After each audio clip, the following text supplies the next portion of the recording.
Yesus,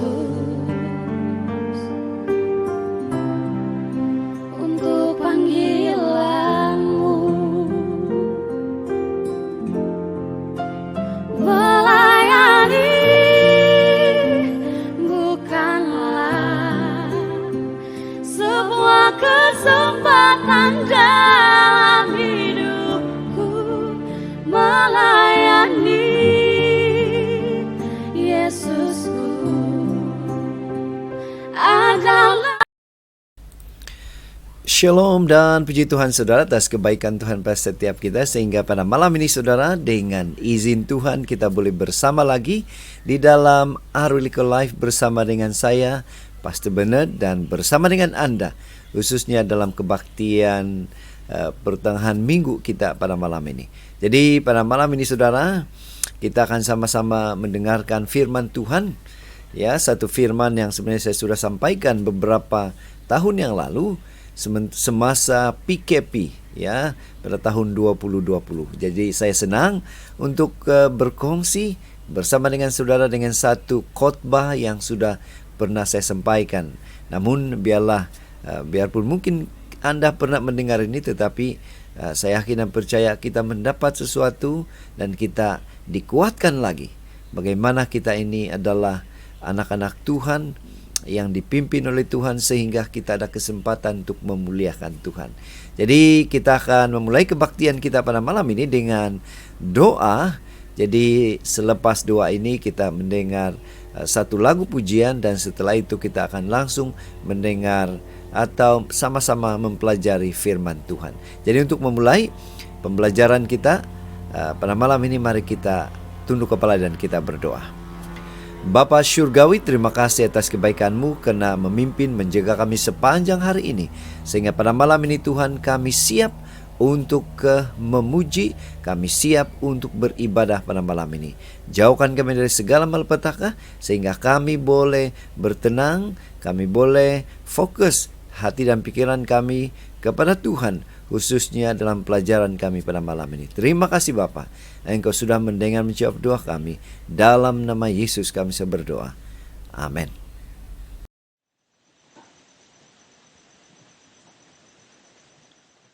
Ingin bebas dari beban dosa, berkuasa terang darah Yesus. Ingin menang lepas dari susah, berkuasalah darah Yesus.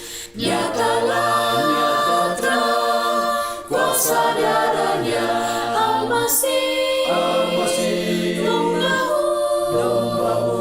nyata terang kuasa darahnya, Al-Masih Yesus dombahu. Ingin lepas dari nafsu dunia, berkuasalah terang darah Yesus. Mari segera serta terima kurnia, berkuasalah darah Yesus. Nyatalah terang kuasa darahnya, Al-Masih dombahu. Nyata terang kuasa darahnya, Al-Masih Yesus dombahu. Ingin kerja bagi Yesus Raja, berkuasalah terang darah Yesus. Ingin selalu turut sabda Tuhan, berkuasalah darah Yesus. Nyatalah terang kuasa darahnya, Al-Masih dombahu. Nyata terang kuasa darahnya, Al-Masih Yesus dombahu. Al-Masih Yesus dombahu.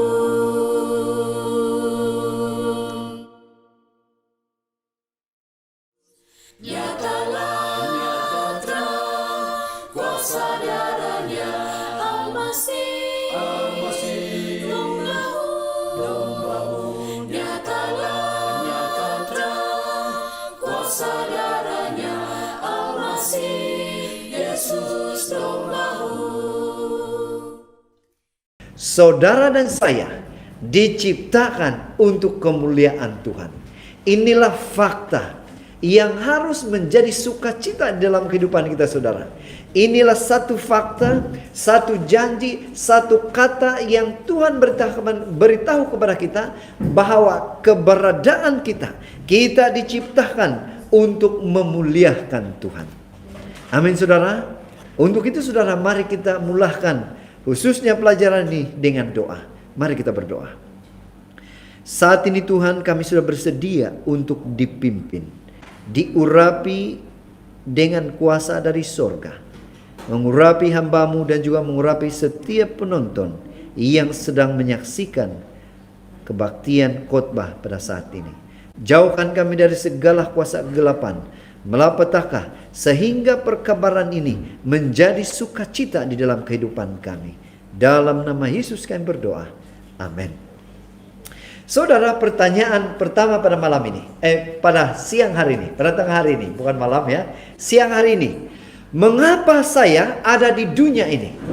Mengapa saudara berada di dalam dunia ini? Mengapa saudara diciptakan oleh Tuhan? Inilah pertanyaan saudara. Kenapa dan saudara berada di muka bumi ini? Kenapa saudara dan saya berada di kampung, dimanapun Anda berada? Kenapa saudara berada di muka bumi di Sabah ini? Inilah pertanyaannya saudara. Apakah keberadaan saya di dunia ini sebuah kebetulan? Atau keberadaan saya di dunia ini sebuah takdir? Atau suatu proses yang memang beginilah di dunia ini? Atau bagaimana saudara? Apakah ini menjadi pertanyaan kepada setiap kita? Saudara, untuk apa saya ada di dunia ini? Inilah yang mungkin boleh menjadi pertanyaan kepada beberapa orang kita. Karena mungkin ini terjadi, karena mungkin pertanyaan ini terjadi karena kita tidak memahami kenapa kita berada di dunia ini. Itu sebabnya mari kita menjawab pertanyaan ini saudara. Pertanyaan mengapa saudara dan saya berada di muka bumi ini. Mengapa saudara dan saya diciptakan Tuhan sebegini rupa. Saudara, kepada siapa saya harus bertanya mengapa saya diciptakan? Kepada siapa saya mau tahu mengapa saya berada di muka bumi ini? Dari sumber siapa saya mau tanya supaya saya tahu kenapa di muka bumi ini? Tidak lain tidak bukan saudara. Hanya kita boleh bertanya kepada siapa? Kepada siapa yang mencipta kita. Atau kita boleh melihat buku petunjuknya.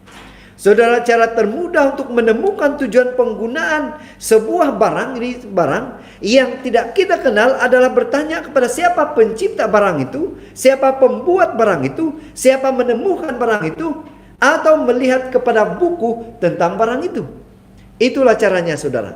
Di dalam konteks rohani saudara, bukan kita yang menciptakan diri kita sendiri. Jadi kita sama sekali tidak mengetahui apa yang kita mengetahui untuk apa kita diciptakan. Hal yang sama berlaku untuk menemukan tujuan hidup kita. Tanyakan pada Allah, karena dialah yang menciptakan saudara dan saya. Melalui Alkitab, buku petunjuk Tuhan itu, petunjuk kehidupan, kita dapat mengetahui mengapa saudara dan saya anak kepada binti dan bin siapa. Mengapa saudara berada di Tanjung Aru? Mengapa saudara berada di Kutamarudu? Mengapa saudara berada dalam gereja? Inilah yang kita boleh tanya kepada Tuhan melalui Alkitab saudara. Dan semuanya tertulis di dalam Alkitab. Pertanyaan seterusnya saudara. Apakah saya ada karena kebetulan? Apakah saya ada karena saya evolusi daripada abuk atom kemudian pasir dan seterusnya jadi beruk? Apakah saya ditakdirkan beginilah kau? Atau kita mengalami suatu proses alamiah? Atau bagaimana sebenarnya? Saudara, mari kita buka firman Tuhan. Di dalam Mazmur 139 ayat 13 hingga 16 yang mengatakan demikian. Engkau menciptakan setiap bahagian badanku dan membentuk aku dalam rahim ibuku. Aku memuji engkau sebab aku sangat luar biasa. Segala perbuatanmu ajaib dan mengagumkan. Aku benar-benar menyadari. Saudara, lihat bagaimana Raja Daud, bagaimana pujian Raja Daud kepada Tuhan. Bagaimana Raja Daud mengetahui dan menyadari bahwa dia adalah ciptaan Tuhan. Sehingga dia katakan, Tuhan, Engkau menciptakan aku di setiap bahagian badanku. Engkau membentuk, dalam bahasa yang mudah, membentuk mata, telinga, kemudian kaki dan segalanya. Aku memuji Engkau sebab aku sangat luar biasa. Amin, saudara. Kejadian saudara dan saya adalah sesuatu kejadian yang sangat luar biasa. Amin, saudara. Inilah kata-kata Tuhan dalam firman-Nya. Pujian Raja Daud. Dan mungkin juga, bukan mungkin, tetapi pujian kita kepada Tuhan. Kita mengagumkan apa yang Tuhan telah bentuk dalam diri kita. Ingat gambaran saudara di screen. Bagaimana Tuhan, dia bilang membentuk Raja Daud. Perhatikan, membentuk dalam rahim ibuku. Bagaimana Tuhan sebenarnya sudah mengetahui sebelum pun kita lahir. Tuhan sudah mengetahui siapa saudara. Sebelum pun kita terbentuk, Tuhan sudah mengetahui apa keadaan kita di rahim ibu kita. Saudara, inilah yang berlaku. Kemudian ayat yang ke-15-16. Waktu tulang-tulangku dijadikan, dengan cermat dirangkaikan dalam rahim ibuku, sedang aku tumbuh di sana secara rahasia.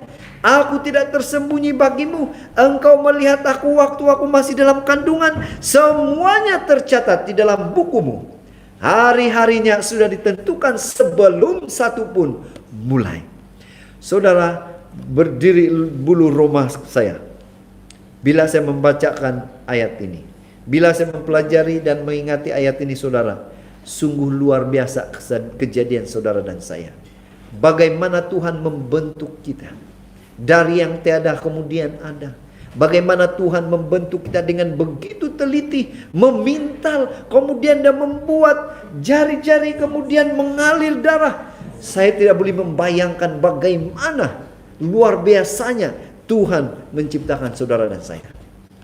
Saudara, dalam Wahyu 4 ayat 11b mengatakan, sebab Engkaulah pencipta segala sesuatu, dan atas kehendakmu juga segala sesuatu itu terjadi dan hidup. Saudara, luar biasa. Dari segala sesuatu yang tidak ada, Tuhan jadikan. Dari segala sesuatu yang kita tidak ketahui, tetapi Tuhan mengetahui dan membuat itu sesuai dengan kehendak, sesuai dengan apa yang difirmankan di dalam Alkitab. Itu sebabnya saudara, ini menunjukkan bahwa Anda dan saya, kita ada di dunia karena Tuhan ingin kita ada. Kita hidup karena Tuhan menghendakinya, saudara. Inilah artinya. Tuhan mau supaya kita di dunia, keberadaan kita lahir, kita berada di perut ibu kita karena keinginan Tuhan. Tuhan ingin melakukan sesuatu dalam hidup kita. Saudara, meskipun saudara, kadang-kadang ada yang berpikir, meskipun kelahiran kita mungkin tidak dikehendaki oleh orang tua, tetapi sesungguhnya Tuhan menghendakinya. Buktinya dialah yang membentuk kita dari rahim ibu kita. Saudara, saya sangat sedih bila mana melihat atau membaca atau mendengarkan kata-kata orang atau sesuatu yang berpikir begini. Oh, saya mengandung anak luar nikah. Oh, saya melakukan kesalahan sehingga saya mengandung. Kemudian membuat keputusan untuk menggugurkan anak ini. Saudara, ini bukan rencana Tuhan untuk setiap pribadi yang lahir di dunia. Tetapi Tuhan sudah mengetahui sebenarnya. Kita mengandung, ibu mengandung di dalam rahim. Anak terbentuk. Tuhan ingin menunjukkan sesuatu kepada setiap manusia yang lahir. Saudara, inilah kehendak Tuhan. Tuhan mahu supaya kelahiran itu akan memberikan sukacita untuk kemuliaan Tuhan. Itulah artinya, saudara. Pertanyaan seterusnya, jika saya ada karena memang Allah menghendakinya, lalu apa alasan sehingga saya ditentukan untuk ada di dunia? Nah, saudara, kita tahu di dalam ayat Mazmur dan juga ayat yang kita baca sebentar tadi, kita melihat bahwa Tuhan ini mau kita hidup. Tetapi sekarang pertanyaan, apa alasan? Apa sebabnya? Sehingga kan Tuhan merelakan kita. Tuhan mau supaya kita lahir, kemudian hidup di dunia. Apa alasannya? Inilah pertanyaannya. Alasannya saudara, kita akan perhatikan. Di dalam Efesus 1 ayat 4, saya menggunakan Alkitab bahasa Indonesia sehari-hari, mengatakan sebelum dunia ini diciptakan, Allah telah memilih saudara. Allah telah memilih kita melalui Kristus, dengan maksud supaya kita menjadi miliknya yang khusus dan tidak bercacat di hadapannya karena kasih Tuhan. Amin saudara. Setiap manusia yang lahir di muka bumi ini, Tuhan sebenarnya menciptakan, telah memilih kita, telah mempunyai maksud untuk setiap kita.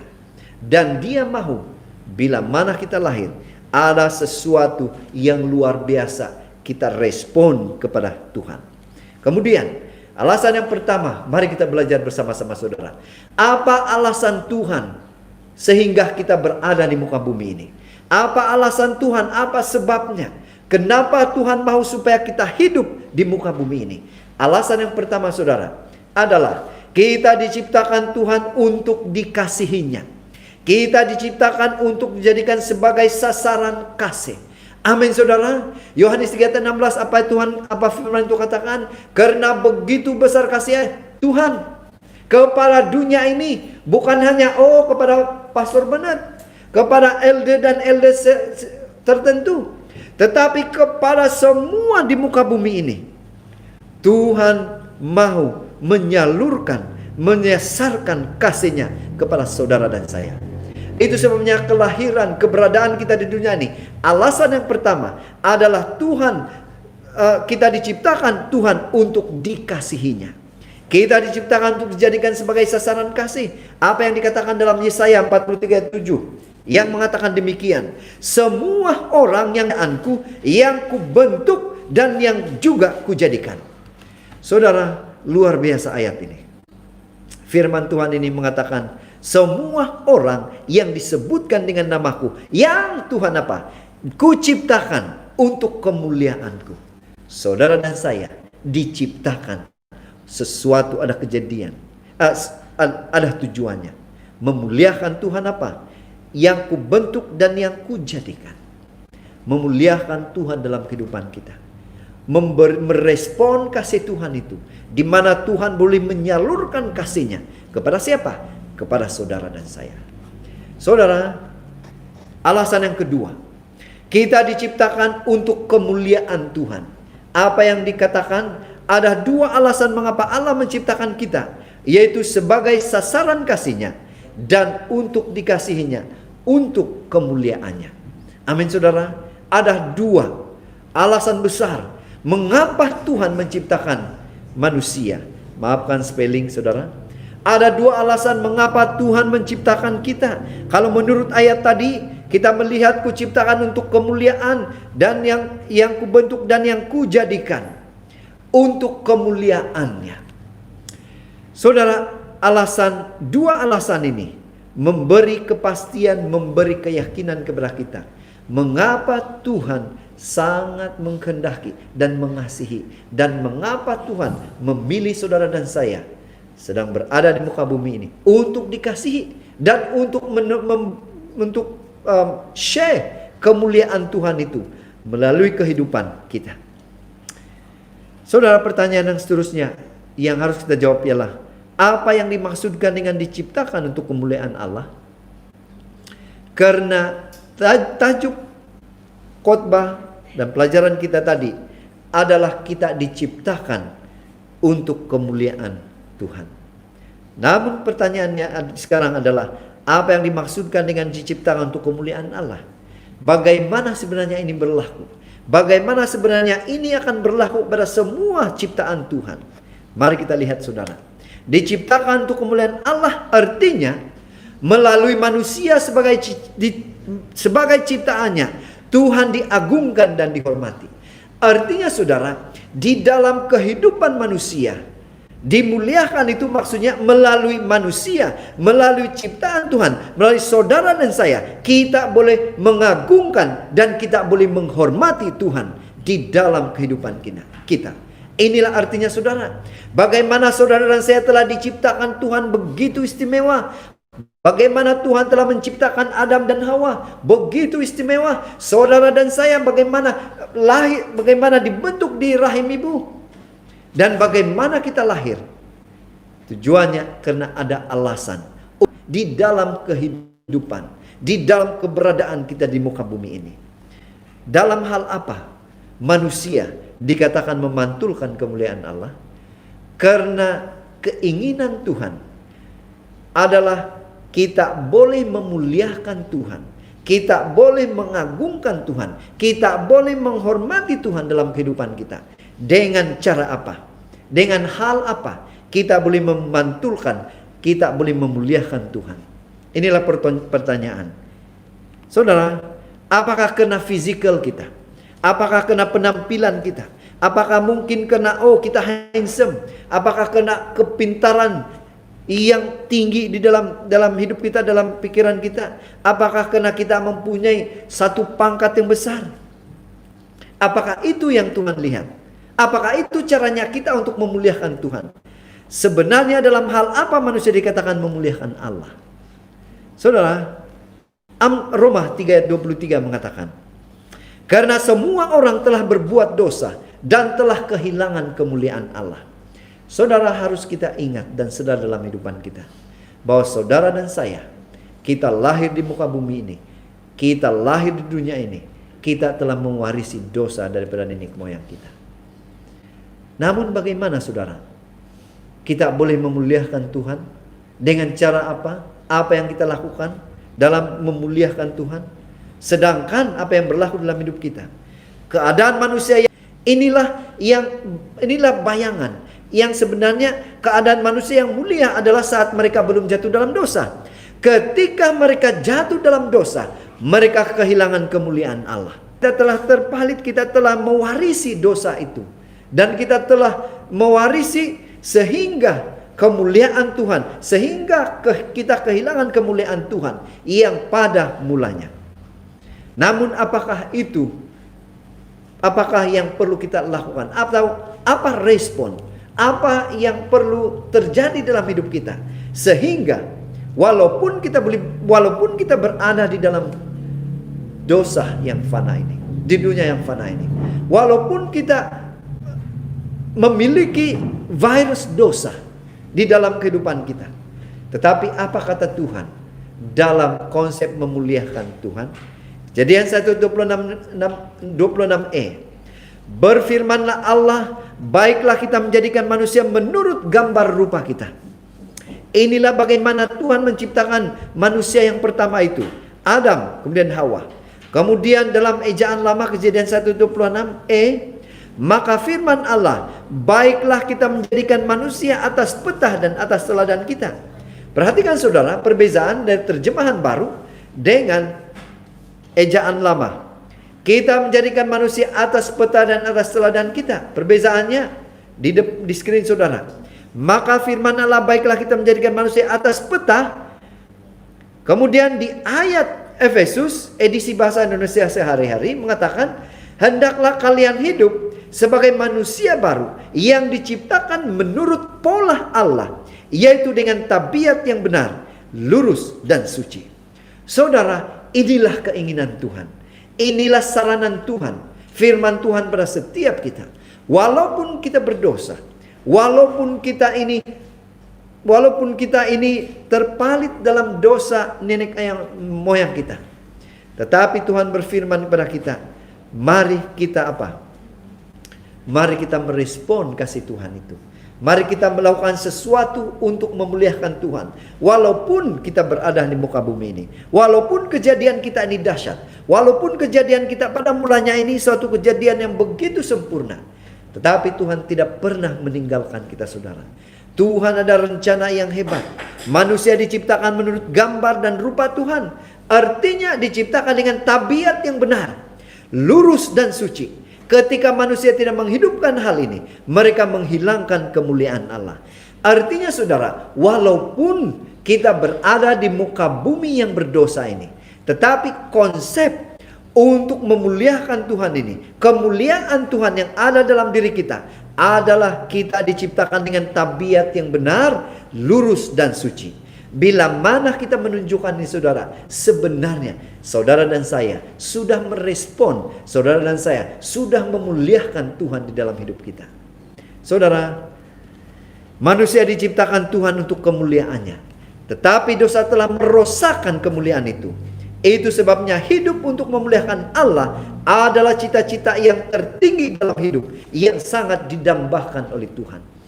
Inilah sebenarnya yang Tuhan inginkan. Bila mana manusia itu berdosa, jatuh di dalam dosa, apakah Tuhan meninggalkan saudara? Apakah Tuhan meninggalkan Adam dan Hawa? Tidak saudara. Tetapi Tuhan merencanakan satu nubuatan yang luar biasa. Satu perkabaran yang luar biasa. Perkabaran itu, rencana itu adalah supaya manusia yang mempunyai kemuliaan yang mula-mula di Taman Eden sebelum dosa, itulah sebenarnya yang Tuhan mau, yang inginkan, supaya kita kembali kepada keadaan yang ada kemuliaannya pada mulanya. Saudara, inilah yang didambakan, yang diinginkan oleh Tuhan kepada setiap pribadi kita, supaya kita boleh kembali kepada satu suasana kemuliaan seperti yang telah terjadi kepada Adam dan Hawa sebelum berdosa. Saudara, alangkah indahnya panggilan Tuhan ini kepada setiap kita. Dalam aspek apa saudara? Dalam aspek apa saja yang kita dapat memuliakan Allah, sementara di muka bumi ini saudara, apa yang kita boleh lakukan? Apa tindakan respon kita? Apa respon kita kepada kasih Tuhan? Supaya kita boleh mengagungkan Tuhan, supaya kita boleh menghormati Tuhan, supaya kita boleh memuliakan Tuhan di muka bumi ini. Mari kita belajar bersama-sama. 1 Korintus 10:31 yang mengatakan, aku menjawab, jika engkau makan atau jika engkau minum, atau jika engkau melakukan sesuatu yang lain, lakukannya semuanya itu untuk kemuliaan Allah. Amin saudara. Ini sangat luar biasa. Apapun yang Anda lakukan, jika kau makan, jika kau minum, jika kau melakukan apapun yang Anda pikirkan, yang ada di dalam hati kita, apapun itu saudara, lakukanlah semuanya itu untuk kemuliaan Tuhan. Saudara, dalam pekerjaan, di dalam pejabat, di dalam bersama dengan ahli keluarga, bersama dengan anggota gereja, mungkin berpikir, melakukan pekerjaan, tindakan hati kita saudara, lakukanlah semuanya itu untuk kemuliaan Tuhan. Jadi yang pertama saudara, kita belajar, muliakanlah Tuhan melalui tubuh kita. 1 Korintus 6 ayat 20 katakan, sebab kamu telah dibeli dan harganya telah lunas dibayar. Karena itu saudara, muliakanlah Allah dengan tubuhmu. Saudara, luar biasa. Jadi kita belajar pada tengah hari ini, pada pagi ini, untuk memuliakan Tuhan. Yang pertama, muliakanlah Tuhan dengan tubuh saudara. Muliakanlah Tuhan dengan apa yang Anda makan, dengan apa yang Anda minum, dengan apa yang berlaku dalam hidup Anda. Penampilan saudara, bagaimana tutur kata saudara, bagaimana Anda bersama dengan keluarga, bagaimana Anda bersama dengan sahabat, anggota gereja. Itu semuanya adalah untuk kemuliaan Tuhan. Itu semuanya adalah tubuh kita. Apa yang kita pakai, apa yang orang nampak dari diri kita, mungkin itu mencerminkan siapa kita di hadapan Tuhan. Jadi saudara, muliakanlah Tuhan melalui tubuh kita. Yang kedua, muliakanlah Allah melalui talenta kita. Apa yang firman Tuhan katakan atau roh nubuat katakan, Council of Stewardship, kekuatan adalah sebuah talenta. Itu harus digunakan untuk memuliakan Allah, karena tubuh kita adalah miliknya. Saudara, apapun kepandaian kita, apapun knowledge kita, apapun pengetahuan kita, apapun yang Anda miliki, kebolehan saudara, gunakanlah semuanya itu untuk kemuliaan Tuhan. Apakah dengan cara menginjil? Apakah dengan cara berkhotbah? Apakah cara dengan melawat, senyum, menolong orang? Itu semuanya adalah talenta saudara. Dan apapun talenta saudara itu, lakukanlah. Untuk apa saudara? Untuk memuliakan Tuhan. Roma 12 ayat itu mengatakan, karena itu saudara-saudara, demi kemurahan Allah, aku menasihatkan kamu supaya kamu mempersembahkan tubuhmu sebagai persembahan yang hidup, yang kudus, dan yang berkenan kepada Allah. Itu adalah ibadahmu yang sejati. Artinya saudara, persembahkanlah hidupmu, tubuhmu sebagai persembahan yang hidup, yang kudus, yang berkenan kepada Allah. Ketiga, muliakanlah Allah melalui waktu atau masa.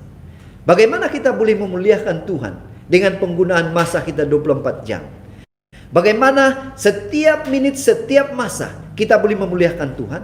Bagaimana cara penggunaan masa kita itu menceritakan kita menggunakan masa untuk memuliakan Tuhan?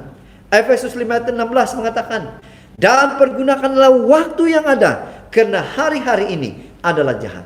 Artinya saudara, apa 24 jam itu? Apapun waktu, kesempatan, masa yang Tuhan berikan, pergunakanlah itu untuk apa? Memuliakan Tuhan. Apakah dengan pujian? Apakah dengan di dalam hati? Sementara kita bekerja, sementara kita bersama dengan keluarga, sementara kita bersama dengan sahabat di pejabat.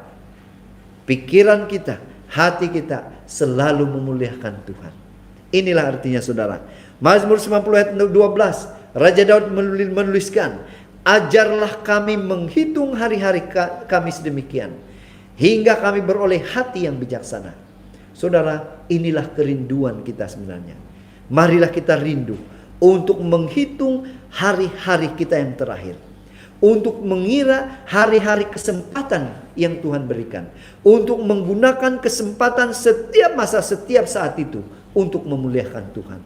Itu sebabnya muliakanlah Tuhan dengan waktu, kesempatan yang Tuhan berikan kepada Anda. Kemudian yang keempat, kedua terakhir, muliakanlah Allah melalui harta saudara. Bagaimana ini terjadi? Amsal 3 ayat 9 mengatakan, muliakanlah Tuhan dengan hartamu dan dengan hasil pertama dari segala perhasilanmu. Artinya saudara, apapun yang Anda miliki, uang ringgit Anda, berkat-berkat yang ada di rumah Anda, apakah rumah, apakah kereta, apakah handphone, apakah semuanya itu adalah harta, berkat yang Tuhan berikan kepada kita. Oleh sebab itu saudara, muliakanlah Tuhan dengan semua berkat yang Tuhan berikan itu. Muliakanlah Tuhan dengan kereta Anda, muliakanlah Tuhan dengan rumah Anda, muliakanlah Tuhan dengan apa yang ada padamu. Semuanya adalah untuk kemuliaan Tuhan. Apakah untuk menolong orang lain? Apakah untuk menderma? Atau memberikan persembahan kepada gereja? Atau menolong gereja, menolong orang lain? Semuanya itu saudara, caranya untuk memuliakan Tuhan. Saudara, kemudian di dalam Amsal 14 ayat 31. Siapa menindas orang yang lemah, menghina penciptanya. Tetapi siapa yang menaruh belas kasihan kepada orang miskin, memuliakan dia. Inilah artinya saudara, tidak ada guna kita tahu tetapi kita tidak melakukan. Kita tidak ada guna kita tahu firman Tuhan tetapi untuk melakukannya kosong. Saudara, artinya tidak ada guna pandai cakap, tidak ada guna banyak cakap idea, tetapi kalau tiada tindakan untuk menolong, untuk membantu, untuk menggunakan harta kita untuk kemuliaan Tuhan adalah sia-sia. Saudara, kemudian yang terakhir, muliakanlah Allah melalui pengaruh saudara. Muliakanlah Allah, muliakanlah Tuhan melalui pengaruh dalam kehidupan. Matius 5:16 mengatakan, demikianlah hendaknya terangmu bercahaya di depan orang, supaya mereka melihat perbuatanmu yang baik dan memuliakan Bapamu yang di sorga. Inilah yang sepatutnya berlaku kepada setiap anak-anak Tuhan. Dan inilah yang sepatutnya berlaku kepada saudara dan saya. Dan inilah yang sepatutnya yang harus kita lakukan. Mari kita gunakan pengaruh, kuasa, mungkin sesuatu yang menjadi kita populer. Menggunakan itu semuanya untuk memuliakan Tuhan. Demikianlah ayat ini katakan, hendaklah terangmu bercahaya di depan orang. Cahaya yang benar, cahaya yang memuliakan Tuhan, cahaya yang orang boleh melihat dia atau pribadi kita memperlihatkan atau memuliakan Bapa kita di surga. Inilah artinya saudara, bagaimana kita memuliakan Tuhan dalam pengaruh kita. Mungkin kita ini seorang pemimpin, mungkin kita seorang pengkhotbah yang luar biasa, mungkin kita seorang ahli komputer, atau mungkin kita seorang yang pakar dalam bidang penginjilan media. Saudara, gunakanlah segalanya itu untuk memuliakan Tuhan, untuk mempengaruhi, untuk menyampaikan kasih Tuhan untuk kepada orang lain. Saudara, inilah yang Tuhan mau kita lakukan. Filipi 2 ayat 15 juga mengatakan, supaya kamu tiada beraib dan tiada bernoda sebagai anak-anak Allah yang tidak bercela di tengah-tengah angkatannya yang bengkok hatinya dan yang sesat ini, sehingga kamu bercahaya di antara mereka seperti bintang-bintang di dunia. Saudara, luar biasa. Bila mana kita menanamkan dalam diri kita, bila mana kita memberitahu diri kita untuk menjadi cahaya kepada orang lain, bukan diri kita, bukan harta kita, bukan milik kita, bukan kepandaian kita yang dilihat orang lain, tetapi siapa yang mereka lihat? Cahaya Kristus yang menerangi orang lain.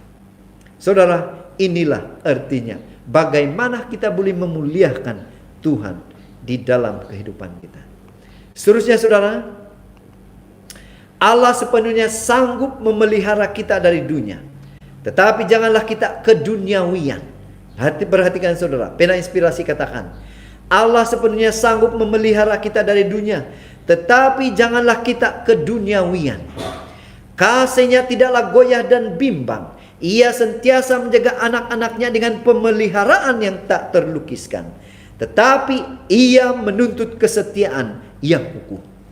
Saudara, inilah kenyataan yang terakhir yang dituliskan oleh Ellen White untuk kita hari ini. Yaitu saudara, Tuhan itu mengetahui setiap pribadi kita. Tuhan itu mengetahui apa yang terbenak di dalam hati kita, dalam pikiran kita, apa yang kita rancangkan dalam kehidupan kita. Semuanya Tuhan tahu saudara. Apakah kita merancang untuk memuliakan Tuhan atau merancang untuk tidak memuliakan Tuhan? Tetapi apa yang kita belajar hari ini, Tuhan menuntut kesetiaan yang kukuh. Segalanya saudara, tindakan memuliakan Tuhan itu, kalau kita tidak setia, kalau kita tidak menuruti apa yang Tuhan firmankan, itu adalah sia-sia. Pertanyaan terakhir, kita kembali kepada tajuk semula kita. Mengapa saya di dunia ini? Mengapa saya ada di dunia ini? Mengapa saya diciptakan? Kita sudah mempelajari secara dalam sebentar tadi. Dan kita dikuatkan saudara. Karena di dunia ini, keberadaan kita, kelahiran saudara, ada tujuannya, ada purpose-nya. Kenapa saudara dan saya berada di muka bumi? Tujuannya adalah untuk apa? Memuliakan Tuhan dari seluruh hidup kita. Itulah tujuannya saudara. Kita mengagungkan Tuhan. Dan secara tidak langsung kita menjadi cahaya. Secara tidak langsung kita memberitakan perkabaran itu kepada orang lain. Saudara diciptakan di muka bumi ini, ada tujuannya. Tuhan mencipta kita dengan begitu istimewa. Keberadaan kita di muka bumi ini, kita lahir sebagai lelaki dan perempuan yang pada mulanya mungkin tidak diingini oleh ibu bapa kita karena hal-hal yang berlaku. Tetapi kejadian kita dahsyat, kejadian kita sempurna, kejadian kita adalah sesuatu yang sangat berharga, sangat spesial. Tuhan jadikan saudara dan saya, Anda dan saya sangat berharga kepada Tuhan. Itu sebabnya saudara, saya menghimbau setiap kita, dalam pelajaran pertama kita dari hari Senin sampai pada hari Sabat ini, mari kita tanamkan dalam diri kita, Anda sangat istimewa bagi Tuhan. Mungkin pemikiran orang lain, mungkin orang lain mengatakan kita tidak istimewa, tetapi bagi Tuhan, saudara dan saya adalah anak yang begitu istimewa. Itu sebabnya saudara, mari saya memanggil saudara, dalam kehidupan saudara, apapun yang saudara lakukan, mari kita selalu mengagungkan Tuhan dalam kehidupan kita, pemikiran kita, penampilan kita, pekerjaan kita, harta, waktu kita. Hanya satu yang kita boleh lakukan dari semuanya itu adalah muliakanlah Allah. Muliakanlah Tuhan dalam kehidupan saudara. Semoga saudara, Anda sudah dikuatkan melalui firman yang kita sudah belajar. Selagi kita berada di dunia ini, selagi ada kesempatan, muliakanlah Tuhan dalam setiap inci kehidupan kita. Sehingga bila mana Tuhan datang kedua kali nanti, saudara dan saya akan bersama-sama dengan Tuhan di kerajaan surga. Tuhan memberkati kita. Amin.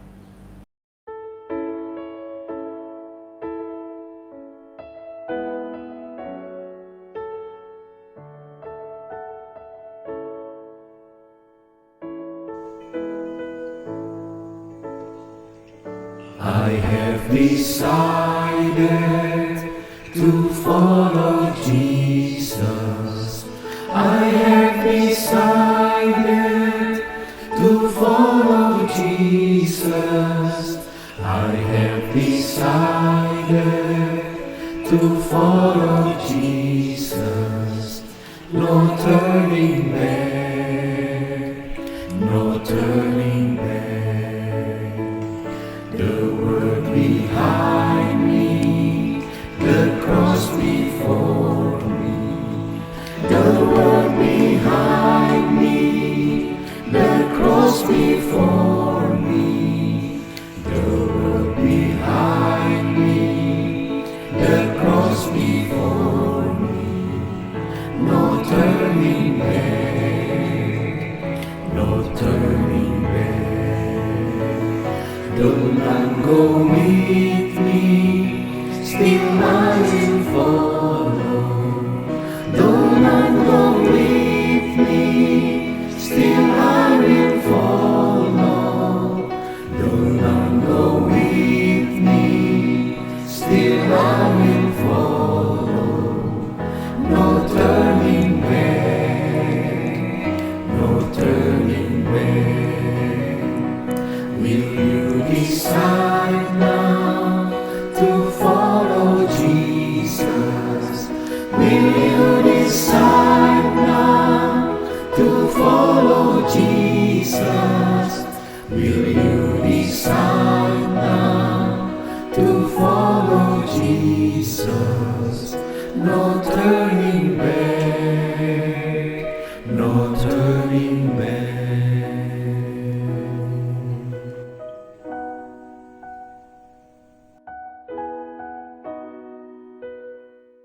Mari kita berdoa. Bapa Surgawi, terima kasih karena Tuhan sudah menyertai kami dalam kebaktian kami pada malam ini. Sehingga kami dapat mempelajari satu pelajaran yang mengingatkan kepada kami untuk terus memuliakan Engkau. Karena kami adalah anak-anak Tuhan yang istimewa. Terima kasih Tuhan karena terus bersama dengan kami sementara kami beristirahat tidur, menjaga kami, menjauhkan kami segala kuasa kegelapan sehingga kami boleh tidur dengan nyenyak, sehingga besok izin Tuhan kami boleh bangun, kami boleh meneruskan pekerjaan, aktiviti kami, dan kami boleh bersama lagi dalam kebaktian kami. Terima kasih Bapa, Engkau sudah mendengar doa kami. Terima kasih mengampuni kami dari segala peranan dosa. Terima kasih sudah menyempurnakan doa ini. Dalam nama Yesus kami berdoa. Amin. Hanya untuk mengikuti Yesusku. Terima kasih Yesus.